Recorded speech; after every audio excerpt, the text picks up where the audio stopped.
Volume 3, Chapter 56, The Boston Tea Party. The first concrete step of the East India Company to invade the American market came at the end of August 1773 and was published in the American press in September. Aiming eventually to construct a factory in Philadelphia and its own warehouse in each of 3 leading American ports, the company decided to begin by shipping 600,000 pounds of tea to a few favored merchants as agents or consignees in the 4 leading ports of America.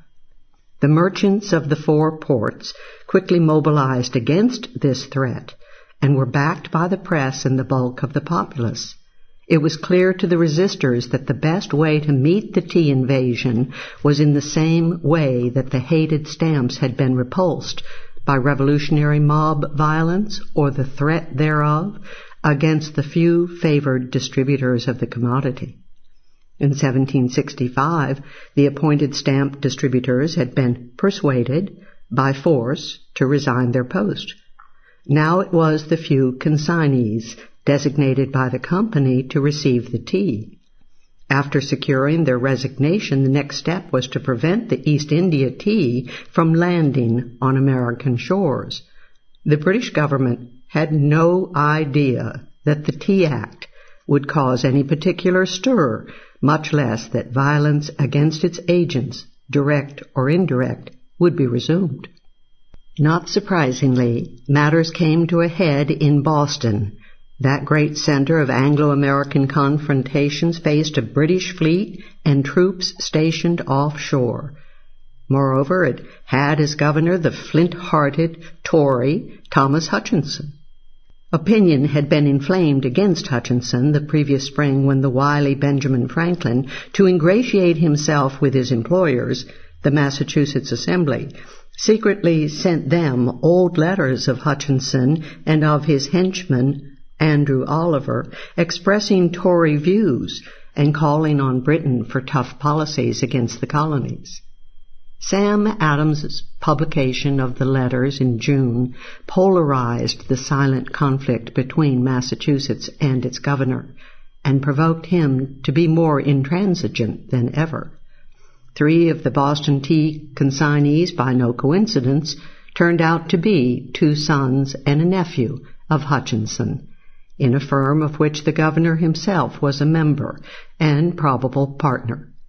Hutchinson's personal interest in East India tea simply strengthened his Tory resolve to give not an inch to the colonist. Thus, whereas the executive officials of the 3 other colonies, lacking specific instructions to the contrary, were happy to look the other way while mob pressure was put upon the consignees, Hutchinson resolved to back the consignees to the hilt. On November 3, a Boston mob gathered at the Liberty Tree to witness an expected resignation by the consignees. Thwarted by their refusal, the mob stormed the store of Richard Clark, Hutchinson's nephew, and was only driven off after prolonged struggle by a group of friends of the consignees.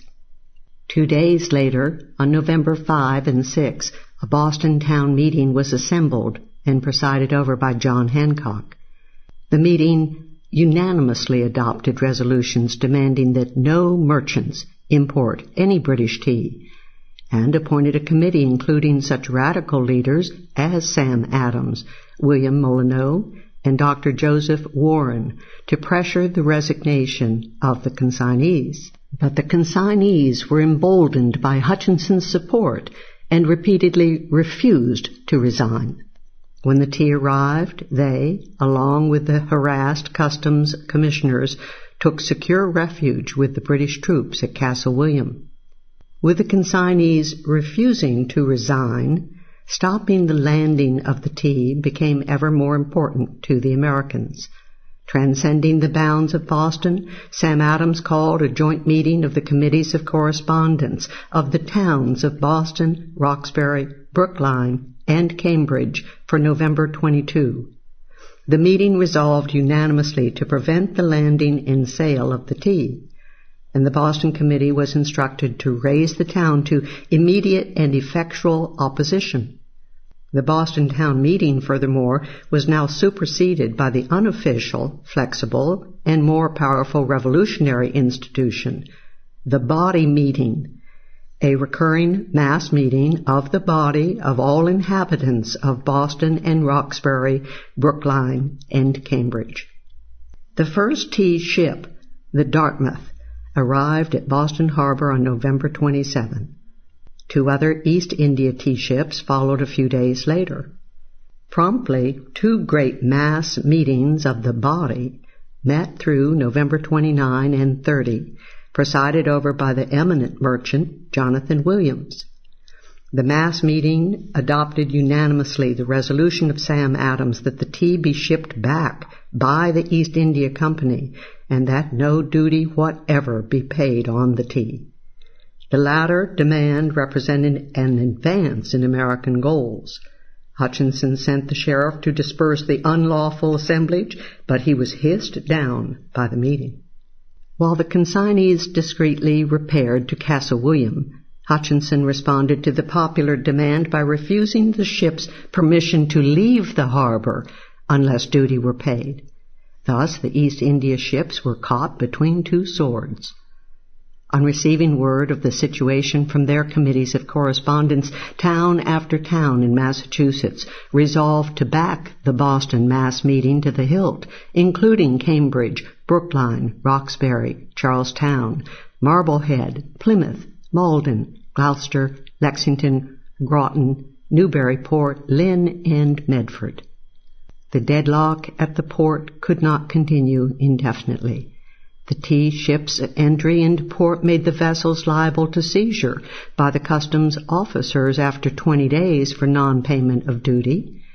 The rebels were afraid that once the customs officers had the tea, they could land it, sell it secretly to the people, and use the money to pay the salaries of the appointed officials of the colony.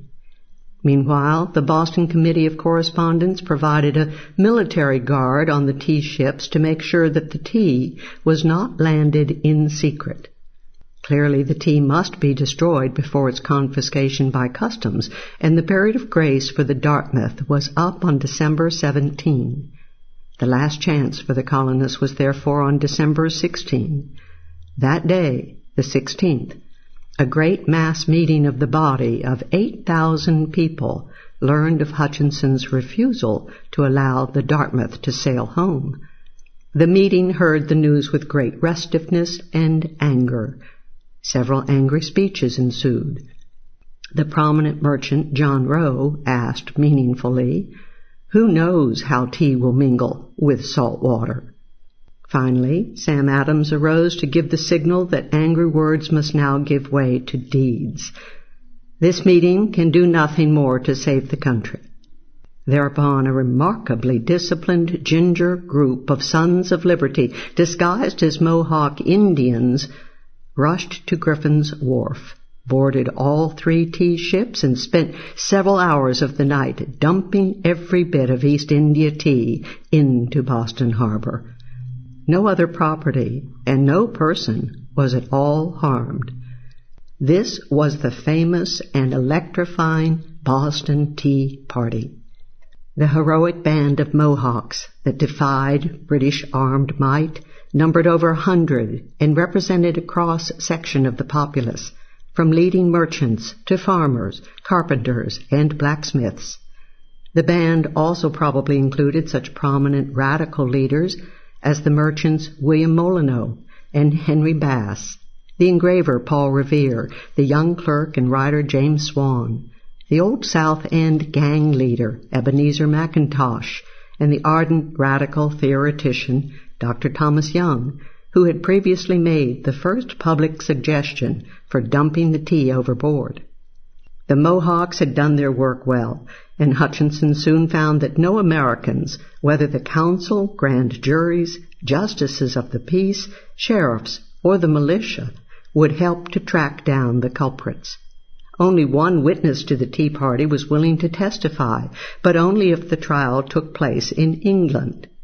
John Adams hailed the Tea Party as an epoch in history, and as the most magnificent moment of all the actions of the Patriot forces before the outbreak of the Revolution. Many Massachusetts towns leaped to the support of the Tea Party. Many were sufficiently radicalized by the occasion to deny Parliament's rights to legislate for and to tax the colonies, and to pay for the salaries of colonial officials. These included the towns of Hadley, Braintree, Sheffield, Andover, and Worcester. On the other hand, a few towns were frightened by the radical deed and dissolved their committees of correspondence.